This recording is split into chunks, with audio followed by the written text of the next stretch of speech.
दोस्तों, क्या आपने कभी ऐसा सोचा था कि एक दिन ऐसा भी आएगा? मतलब मैंने तो कभी नहीं सोचा था कि मोदी जी को अपने सामने इस तरह का व्यवहार झेलने को मिलेगा, वो भी भारतीय जनता पार्टी के लोगों द्वारा, वो भी भारतीय जनता पार्टी के बड़े बड़े दिग्गजों द्वारा। मतलब क्या दिन होते थे कि मोदी जी कमरे में एंट्री करते थे तो पूरी की पूरी Bharatiya Janata party pin drop silence हो जाती थी। किसी की हिम्मत नहीं होती थी मोदी जी के आगे चू चप्पर करने की। लेकिन आज देखिए, मोदी जी बड़ी बड़ी बातें करते रह गए और उनके डबल इंजन के सबसे कद्दावर नेता यानी कि योगी आदित्यनाथ उनकी बात को ऐसे रफा दफा कर गए जैसे उन्होंने कुछ बोला ही ना हो।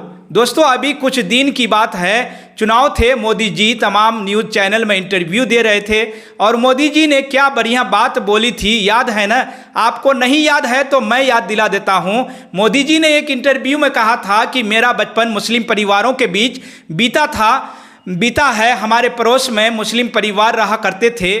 ईद के मौके पर हम घर पर खाना नहीं बनाते थे क्योंकि पड़ोस के मुस्लिम परिवार से खाना आता था। वह क्या बात है हिंदू मुस्लिम भाईचारे की, क्या मिसाल हमारे मोदी जी पेश कर रहे हैं, बताइए। और एक तरफ योगी आदित्यनाथ हैं जो खुलेआम नेम प्लेट के नाम पर धर्म विशेष के खिलाफ इस तरह का अभियान चलाकर ऐसे फैसले सुना रहे हैं जो न केवल घातक है बल्कि आर्थिक तौर पर एक पूरे के पूरे समुदाय को बायकॉट न केवल कर रहा है बल्कि कर चुका है। दोस्तों, ऐसे कई ढाबे हैं जहां पर आज से पहले भीड़ लगा रहती थी लेकिन अब वहां मक्खी भी नहीं मार रही है। मतलब आप सोचिए, एक तरफ मोदी जी हैं जो बता रहे हैं कि ईद के दिन उनके घर में चूल्हा नहीं जलता था क्योंकि मुस्लिम परिवारों से खाना आता था, और एक तरफ योगी जी हैं जो इस बात पर बिल्कुल अड़ गए हैं कि कैसे भी करके मुसलमानों का, गरीब मुसलमानों के घर का चूल्हा बुझ जाए। उत्तर प्रदेश में इस पूरे के पूरे मुद्दे पर दोस्तों बहुत सारे लोगों ने तमाम तरह की बातें बोली। जैसे कांग्रेस नेता हैं सुरेंद्र राजपूत, उन्होंने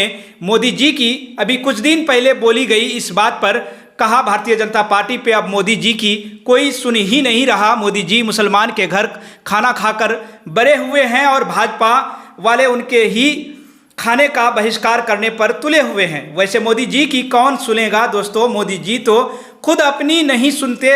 रूबी का लियाकत के साथ इंटरव्यू में कह रहे थे कि जिस दिन हिंदू मुसलमान करूंगा उस दिन मुझे सार्वजनिक राजनीति में रहने का कोई अधिकार नहीं है। और यह बोलने के कुछ घंटे बाद रैली करने गए और फिर से वहीं हिंदू मुसलमान करने लगे। मतलब मोदी जी ने इस पूरे के पूरे चुनाव में हिंदू मुसलमान के अलावा किया क्या है? उसके बाद मोदी का गत क्या हुई? गत ये हुई कि मोदी जी बहुमत से दूर हो गए, बैसाखियों पर सरकार चला रहे हैं। गति ये हो गई है कि उत्तर प्रदेश में शर्मनाक हार हुई। गत ये हो गई कि अयोध्या तक हार गए, बनारस में बड़ी मुश्किल से जीते। लेकिन ऐसा लगता नहीं कि भारतीय जनता पार्टी इतने तक मैं मानी है। भारतीय जनता पार्टी ये ठान के बैठी है कि वो पूरी तरह से अपनी दुर्गति कराकर मानेगी। इसलिए इस तरह के फैसले उसने लाए जिसका चौतरफा विरोध हो रहा है।